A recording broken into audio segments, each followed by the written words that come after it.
नमस्कार साथियों, आज की इस वीडियो में मैं पूरी कोशिश करूंगा कि आपको समास 1 मिनट में पूरा बढ़िया से समझा दूं।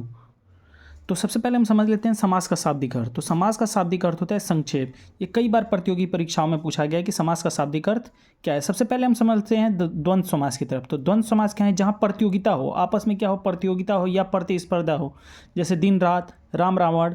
दूसरा हम द्विगु समास। द्विगु समास जहाँ प्रथम पद संख्या हो, कोई ना कोई प्रथम पद क्या रहेगा? संख्या। जैसे त्रिभुज, त्रिभुज में त्रि यानी तीन, चौराहा, चौराहा में चार, क्या है? संख्यावाचक है। तो द्वंद्व और द्विगु हमारा क्रियल।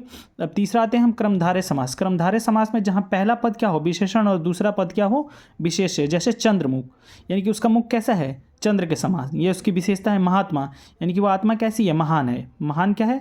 उसकी विशेषता है। तो पहला पद विशेषण और दूसरा पद क्या रहेगा? विशेष्य। चौथा समास आते हैं हम अव्ययी भाव समास की तरफ। अव्ययी समास जहाँ अव्यय हो।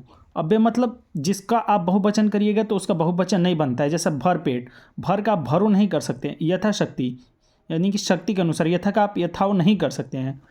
पांचवा है बहुब्रीहि समास। बहुब्रीहि समास जहाँ दोनों पद प्रधान ना हो बल्कि कोई अन्य पद प्रधान हो। दोनों में से ना प्रथम पद प्रधान रहेगा ना दूसरा पद प्रधान रहेगा, बल्कि कोई अन्य पद प्रधान रहेगा। जैसे दशानन। दशानन मतलब जिसके 10 सिर हो, अर्थात रावण। तो यहाँ दशानन का शाब्दिक अर्थ ही चेंज हो गया। वो क्या हो गया? रावण हो गया। चक्रपाणि, यानी कि जिसके हाथ में क्या हो? चक्र हो, अर्थात विष्णु भगवान। और आखिरी सबसे कन्फ्यूजन वाला हमारा समास तत्पुरुष समास। ये बहुत एकदम क्या करता है, लोगों को डाउट इतना रखता है ना। इसका सबसे बढ़िया हम आपको तरीका बता देते हैं। जब भी आप उसका संधि करिएगा या उसका आप शाब्दिक अर्थ निकालिएगा तो क्या होगा? कोई भी एक कारक चिन्ह आएगा। कारक चिन्ह आपने पढ़ा होगा, कर्ता ने कर्म को करण से ही वाले कारक चिन्ह। जैसे रोग मुक्त, तब रोग मुक्त का शाब्दिक अर्थ करिएगा तो रोग से मुक्त। यहाँ से क्या है? कारक चिन्ह है। राजपुत्र, यानी कि राजा का पुत्र, यहाँ का क्या है? ये भी कारक चिन्ह है। तो जहाँ भी कारक चिन्ह है वो क्या है?